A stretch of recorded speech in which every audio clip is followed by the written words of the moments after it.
Hey team, so the first thing that you want to do is locate where your chime is. For me, it's in my hallway. For you, it could really be anywhere. You want to take the cover off, and then you want to take a photo of how your wires are set up. Guys, the next thing that you want to do is you want to find your breaker box in the house. For me, mine was located in the garage. Yours could really be located anywhere. But once you do find it, you've got the next task to tackle, which is turning off power to the doorbell.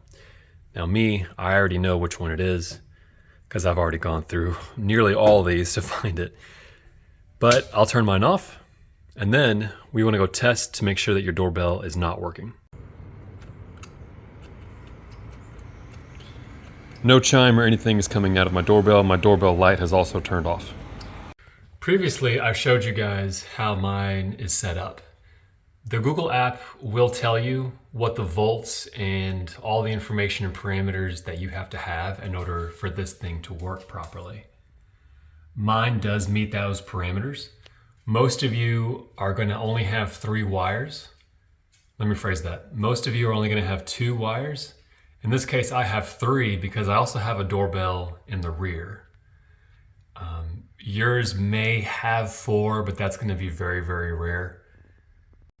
The next step is to only loosen the wires for the corresponding doorbell. Now you'll see here, I've got a front, a trans, and a rear. Couldn't tell you what trans means, but according to the Google app, you locate which one you want. In this case, I'm doing the front, and you want to loosen these Phillips heads. Do not remove the Phillips heads, just loosen them for the corresponding doorbell. So in this case, I'm going to loosen this top one because the top one is located front, and then I'll loosen trans. I'm not going to touch the rear. Now you can see that I've loosened these screws. So now I'm going to go ahead and install the Google Puck. This is the Google Puck. You're going to find it inside the box that your doorbell came in.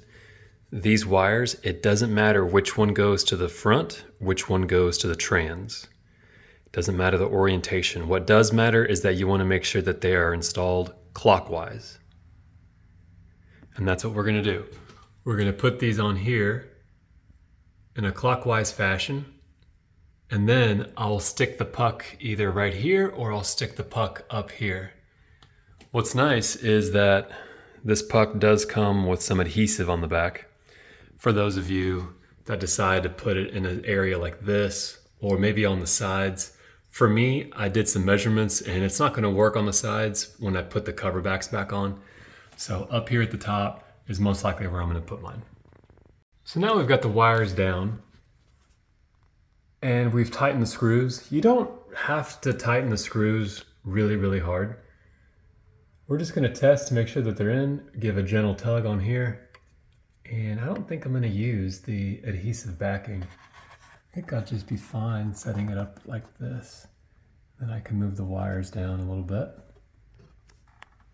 Something to make a note of that the Google app doesn't mention, and I will say you really wanna follow the Google app because it does a really good job of showing the exact steps that you need to make. But that being said, if you forget what the orientation is of your cover box on here, you could just check to see where the dust is located. That's going to be the top of your doorbell chime cover. It's also a good time to go ahead and dust your cover while you've got it off. This next step is pretty self-explanatory. You're just going to remove your doorbell from the rear. And a side note, what you guys don't know is that this has been the hardest step for me because I couldn't find a flathead that was small enough. All of my flatheads were too big. Your mileage may vary, of course. Hopefully you've got like a Phillips head or something that's bigger than what I'm dealing with right now. Well, yikes. I really don't have a lot of room to work with here. But the good thing is that Google provides this extension cable. It was a little tight and the screws almost fell on the ground, which that would have been pretty hard to find considering the ground is the same color as the screws. Now I'm going to take the opportunity to clean this to make a nice surface, and then I'm going to also have to straighten out these wires.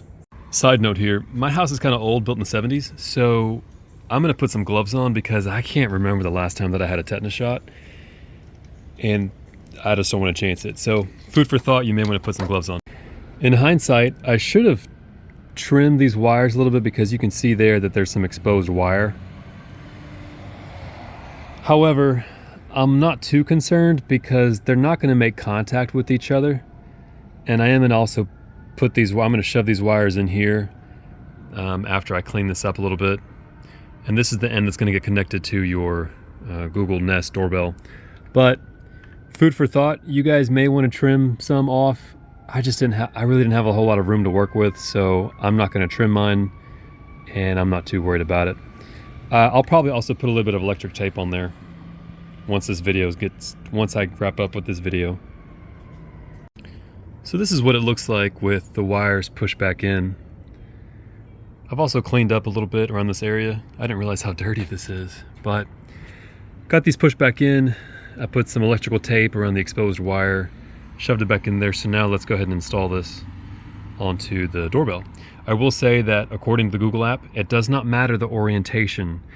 Earlier you saw that there was a red wire and I think there was a white wire. Anyway, and I was thinking positive, negative, but apparently that doesn't matter. So we'll test it and find out. Worst case, I can always reverse it. I just hate to burn out the camera if it's the wrong way. But according to the Google app, again, it does not matter the orientation of how these are installed. So here you can see I've got the bracket installed.